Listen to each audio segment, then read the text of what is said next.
Ce jour historique avec Elsa Juston, bonsoir. Vous êtes donc professeure agrégée et présidente de l'association Oliron la Caraïbe. 22 mai chez nous, 28 mai en Guadeloupe, 10 juin en Guyane, en sachant que la France a retenu le 10 mai, tout récemment, c'était en 2006, pour commémorer les mémoires de l'esclavage. Comment on peut expliquer ces différentes dates ? Eh bien, ces dates sont très simples.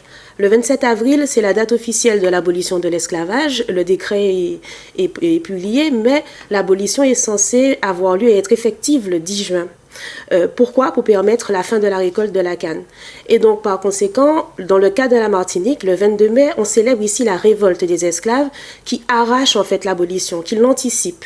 Et donc, finalement, officiellement, l'abolition de l'esclavage, c'est le 23 mai en Martinique.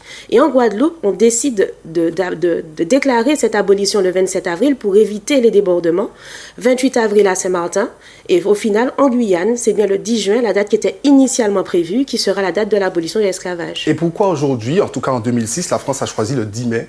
Parce qu'il fallait une date qui fasse consensus et qui permette à chaque territoire de garder ses spécificités. La date du 10 mai, elle est issue de la loi Taubira de 2001. Elle finit par être choisie à la suite d'une proposition d'un comité national des mémoires de la traite qui est présidé par Maryse Condé à l'époque.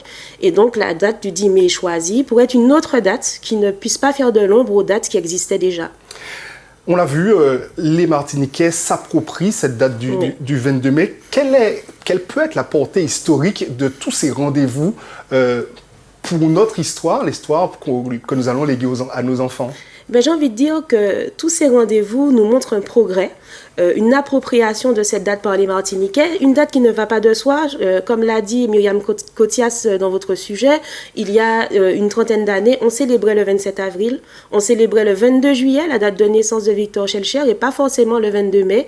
Ce sont des militants de divers partis politiques, des historiens qui ont œuvré pour que cette date devienne une date officielle, qui le sera sous l'action de François Mitterrand finalement dans les années 80. Et au fur et à mesure, on a une dimension festive qui prend le pas, qui permet cette récurrence, qui permet les commémorations et qui rassemble le maximum de Martiniquais. Aujourd'hui, en dehors de ces célébrations du 22 mai, que nous reste-t-il pour se souvenir de ces combats pour la liberté ?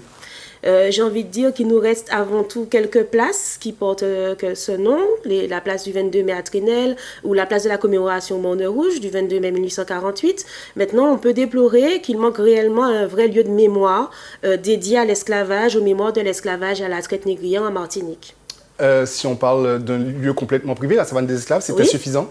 Alors, la Savane des Esclaves, effectivement, a le mérite d'exister, heureusement. C'est une initiative privée de Gilbert Larose, il faut le rappeler. Mais c'est vrai qu'il manque quand même un musée autre qui puisse compléter l'offre déjà existante et apporter une autre dimension. Vous êtes également, on l'a dit, professeur agrégé. Oui. Quelle est la place du 22 mai dans l'enseignement aujourd'hui en Martinique? Alors, il faut savoir que dans l'enseignement, dans les programmes scolaires, c'est obligatoire. Ça fait partie des enseignements à dispenser, et ce, à tout niveau, aussi bien à l'école primaire qu'au collège et au lycée. Alors, bien sûr, il y a diverses formes. Cela n'incombe pas seulement aux professeurs d'histoire et de géographie. Les établissements scolaires ont toute la liberté de marquer les événements, et ils le font de plus en plus. Donc, c'est bien présent, et c'est une bonne chose. Qu'est-ce qu'il y a encore à découvrir sur l'esclavage? Beaucoup de choses, et c'est aussi pour cela que la recherche est foisonnante. Les chercheurs sont là et mettent en avant des éléments importants.